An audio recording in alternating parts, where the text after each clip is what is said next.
దావీదులో ఉన్న ఇంకొక అనుభవం మనం జ్ఞాపకం చేసుకోవాలి. ఇంకొక అనుభవం ఏమిటంటే, దావీదు ఏది చేయాలి అన్న మొదట దేవుణ్ణి సంప్రదించే అనుభవం ఉన్నది. దేవుని సన్నిధిలోనికి వచ్చి దేవుణ్ణి అడగకుండా ఏ పని చేసేవాడు కాదు.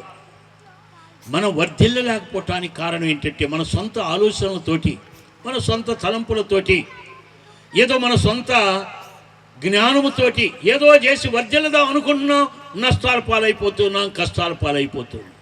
నేను మనవి చేస్తున్నాను, నీ సొంత ప్రణాళిక ప్రక్కన పెట్టు, నీ సొంత ఆలోచన ప్రక్కన పెట్టు, దేవుణ్ణి సంప్రదించటం నీవు నేర్చుకో. దావీదు ఎక్కడికి యుద్ధానికి వెళతాను రాజు అయిపోయిన తరువాత శత్రువుల మీదకి యుద్ధానికి వెళ్ళేటప్పుడు, దేవా ఫిలిష్తీయులతో యుద్ధానికి నన్ను వెళ్ళమంటావా వద్దంటావా? దేవుణ్ణి అడిగేవాడు. దేవుడు వెళ్ళమంటే వెళ్ళేవాడు, మానేయమంటే మానేసేవాడు. నీవు నేను వర్ధిల్లాలంటే, మన కుటుంబములు ఆశీర్వదింపబడాలి అంటే దేవుణ్ణి అడగాలి. నీవు ఏది ఆరంభించినా దేవుణ్ణి అడిగి ఆరంభించు.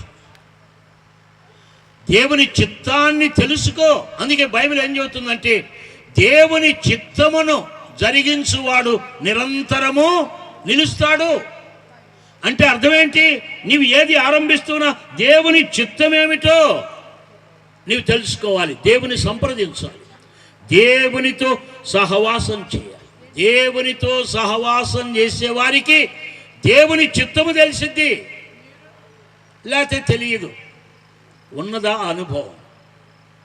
అనుదినము దేవునితో సహవాసం చేసేవారికి దేవుడు తన చిత్తమును బయలుపరుస్తాడు. అబ్రహాము దేవునితో స్నేహం చేసేవాడు. అబ్రహాము దేవుని స్నేహితుడు. అంటే అర్థం ఏంటి?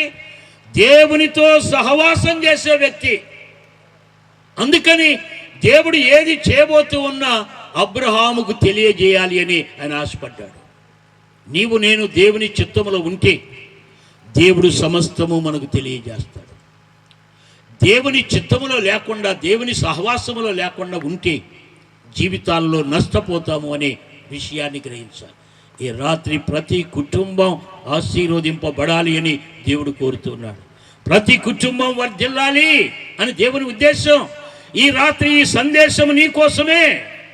నీవు నీ కుటుంబం వర్ధిల్లాలి అని దేవుడు కోరుకుంటున్నాడు. అయితే ఈ శ్రేష్టమైన లక్షణాలు నీవు కలిగి ఉండాలి.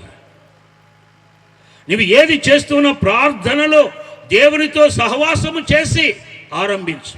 దేవుడు మానేయమంటే మానేయి, చేయమంటే చెయ్యి. కొందరు ఏం చేస్తారంటే, దేవుని అడగకుండా అన్నీ ఆరంభిస్తారు, దివాలా తీస్తారు. నేను దేవుని నమ్ముకున్నాను కానీ అన్ని నష్టాలు వచ్చాయి, కష్టాలు వచ్చాయి అంట దేవుని మీద నెట్టేస్తాం మనం. అలా చేయకు. నీవు ఏది ఆరంభిస్తూ ఉన్నా మొదట దేవునితో సహవాసం చేయి, దేవుని చిత్తాన్ని తెలుసుకో. ఊరకు ప్రార్థన చేస్తే చాలదు.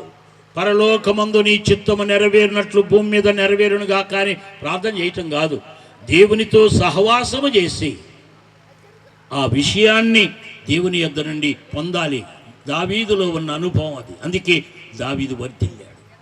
మానేయమంటే మానేశాడు, చేయమంటే చేశాడు. ఈ అనుభవంలోనికి వస్తావా? ఈ రాత్రి తీర్మానం చేస్తావా? దావీదు వలె నీ కుటుంబాన్ని వర్ధిల్లింప చేయాలంటున్నాడు. నీ పిల్లలను వర్ధిల్లింపజేయాలని కోరుకుంటున్నాడు. నీ చేతి పనిని దీవించాలని దేవుడు కోరుకుంటూ ఉన్నాడు. ప్రేమైన తల్లి, తండ్రి, సోదరి, సోదరుడా, ఈరోజు ఒక తీర్మానానికి రా. నీవు దేవుడు నిన్ను ఆశీర్వదించటానికి సిద్ధంగా ఉన్నాడు. అందుకే ఆయన ఒక మాట అంటూ ఉన్నాడు, ఆయన హస్తములు నిన్ను దీవించటానికి కొరసగా లేదు, కానీ నీ అవిధేయతే దేవునికి నీకు అడ్డుగా వచ్చాయి.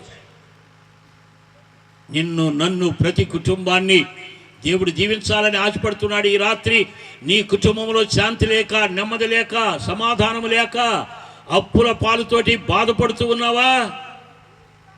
ఈ రాత్రి దేవునికి సమర్పించు. ప్రభు చిత్తంలోనికి రా. ఆయన అడుగు.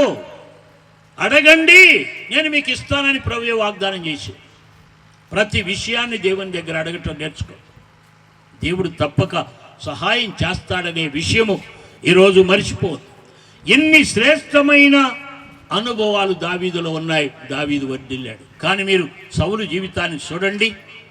సౌలును దేవుడు రాజుగా అభిషేకించాడు, కానీ తన ఇష్టానుసారంగా చేశాడు. దేవుడు చేయమన్నది చేయలేదు. తన ఇష్టానుసారంగా చేయటాన్ని బట్టి దేవుని ఆశీర్వాదము సౌలు కుటుంబం మీద నుండి తొలగిపోయి